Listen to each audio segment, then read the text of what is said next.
মুসলিম বিশ্ব জাগো জাগো, শুনো ফিলিস্তিনিদের চিৎকার। সময় এসেছে গড়ে দাঁড়াবার প্রাণের দাবি আল আকসা। মুসলিম বিশ্ব জাগো জাগো, শুনো ফিলিস্তিনিদের চিৎকার। সময় এসেছে গড়ে দাঁড়াবার প্রাণের দাবি আল আকসা। সময় এসেছে গড়ে দাঁড়াবার প্রাণের দাবি আল আকসা। ঠিক কিনা?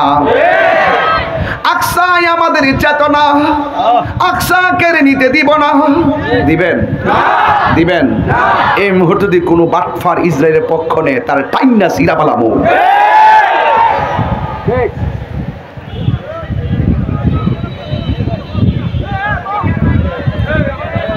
এতদিন বলছি ফিলিস্তিনি পণ্য বয়কট করতে, আর আজকে নিকলিদিকে বলবো রাষ্ট্রীয়ভাবে বাংলাদেশে ফিলিস্তিনি পণ্য বিক্রি করা নিষিদ্ধ করতে হবে। আমার দেশে কোম্পানি খুলতে হবে, দেশের সম্পদ দেশের মানুষের কাছে বিক্রি করবো ইনশাআল্লাহ। কথা বলেন ঠিক কিনা? হ্যাঁ, ইসরায়েলের পণ্য, ইসরায়েলের পণ্য কি বয়কট? ইসরায়েলের পণ্য কি বয়কট? আমরা ইসরায়েলের পণ্যকে বয়কট করলাম, রাষ্ট্রীয়ভাবে যেন ইসরায়েলের পণ্য বাংলাদেশে বিক্রি করা নিষিদ্ধ করে। রাজি আসেনি সবাই? মুসলিম বিশ্ব জাগো জাগো, শোনো ফিলিস্তিনিদের চিৎকার। সময় এসেছে গড়ে দাঁড়াবার প্রাণের দাবি আল আকসা। সময় এসেছে গড়ে দাঁড়াবার প্রাণের দাবি আল আকসা। আকসাই আমাদের চেতনা, আকসা কেড়ে নিতে দিব না। আকসাই আমাদের চেতনা, আকসা কেড়ে নিতে দিব না। দাও জুড়ে দাও ইমানি হুঙ্কার, প্রাণের দাবি আল আকসা। ঠিক কিনা? মুসলিম আমরা অভিন্ন জাতি, তামান্না দু চোখে শহীদি। হিংস্র বর্বর মানবতা বিরোধী, হটাও শয়তান ইহুদি। মুসলিম আমরা অভিন্ন জাতি, তামান্না দু চোখে শহীদি। হিংস্র বর্বর মানবতা বিরোধী, হটাও শয়তান ইহুদি। জাগো মুসলিম এবার, প্রাণের দাবি আল আকসা।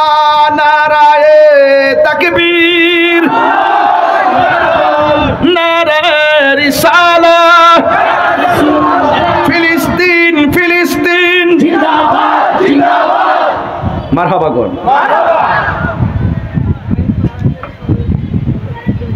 কোরআন শরীফ আছে? নাই। 15 পারা। কয় পারা? 15 পারা। ও আজান তো দিতে হবে আরো পরে। আমরা তো নামাজ পড়বো ইনশাআল্লাহ। কোন কোরআন শরীফের 15 পারায় মসজিদে আকসার কথা আছে না নাই? আরো জোরে। এই মসজিদ কি সাধারণ কোনো মসজিদ? এই মসজিদটা ছিল মুসলমানদের প্রথম কিবলা।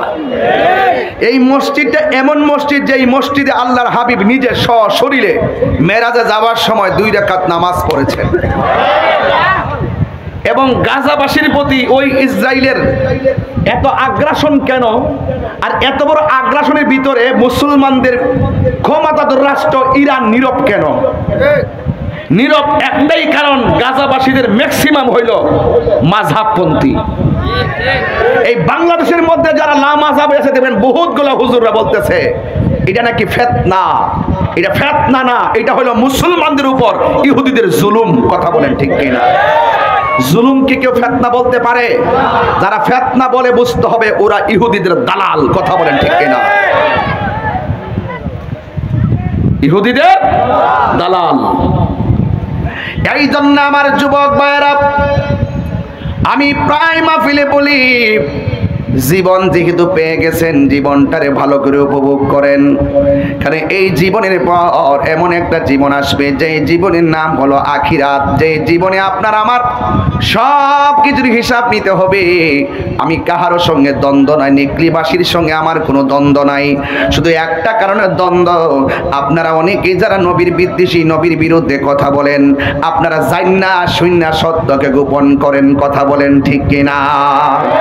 দলিল তালাশ করলে দলিল দিতে পারেন না, শুধু বলেন আমার বড় হুজুর বলছে, এমক হুজুর বলছে। না না, আমরা এমক হুজুরের কথা মানি না, আমরা কোরআন সুন্নাহ মানি। আমার নবী, আপনার নবী বলেন, আমি তোমাদের জন্য দুইটা জিনিস রেখে যাচ্ছি, একটা হলো কোরআন, আরেকটা হলো সুন্নাহ। আমার নবী আরেক দলিলের মধ্যে বলেছেন, আমি তোমাদের জন্য দুইটা জিনিস রেখে যাচ্ছি, একটা হলো কোরআন, আরেকটা হলো আহলে বায়েত। এই আহলে বায়েতের মহব্বত যার অন্তরে থাকবে, কোন ধরনের বাতিল টাকা খাওয়াইয়া ঈমান কিনে নিতে পারবে না। কথা বলেন ঠিক কিনা? এই জন্য আমার বন্ধুরে, ও যুবকের দল, পায়ের মধ্যে হাত দিয়া বলি, হাসর ময়দানটা সাধারণ হবে না।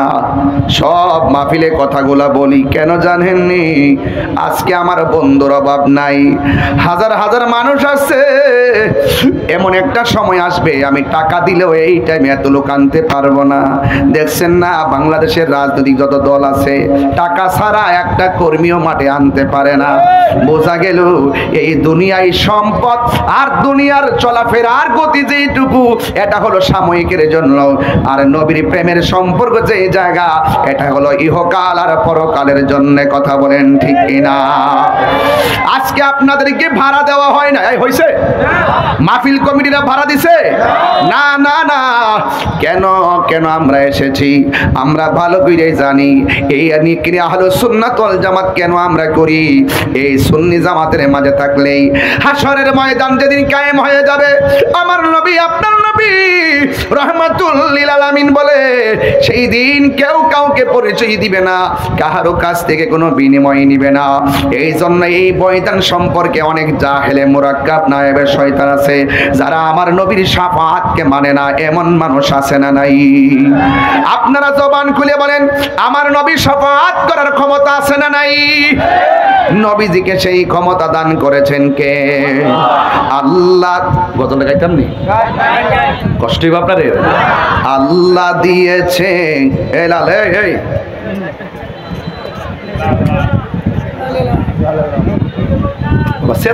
শরীরের ভিতরে নাচনি। আল্লাহ দিয়েছে নবীকে সম্মান। একটু এই বক্সটা ছাড়েন। আল্লাহ দিয়েছে, এই বাচ্চাটা সরান নেন থেকে। আর কানের বক্সের কাছে বাচ্চাটা মাথা দিয়ে রাখছেন, কান্না দিয়ে রাখছেন, সিলি দিলে পর্দা ফেটেছে বোকা। এই সরান নেন থেকে। আল্লাহ দিয়েছে নবীকে সম্মান, তোমার হিংসা হবে কি? নবীর সহনে বেয়াদবি করলে, খুব মনোযোগ দিবেন, আধা ঘন্টার ওয়াজ কিন্তু গজলের ভিতরে ঢুকাই যাচ্ছি। নবীর সহনে বেয়াদবি করলে আমল করে হবে কি? কোরআন হাদিস খুলে দেখো, নবীর উপরে কেহ নাই, নবীর কণ্ঠের চেয়ে কণ্ঠ। দুনিয়ার মানুষ বিপদে পড়লে খবর নেই না। আপনি যখন কবরে বিপদে পড়ে যাবেন, আমার নবী আছে না নাই? আপনি যখন হাসরের ময়দানে বিপদে পড়ে যাবেন, আমার নবীর উপরে ভরসা আছে না নাই? এবার আমার নবী, আপনার নবী বলেন, যেই দিন হাসরের ময়দানটা কায়েম হবে, আমার আল্লাহ 7 প্রকারের মানুষকে আমার আল্লাহ আরশের নিচে ছায়া দিবেন। সুবহানাল্লাহ। জোরে কোন কয় প্রকার? 7 প্রকারের মানুষ কি আমার আল্লাহ আরশের নিচে ছায়া দিবে।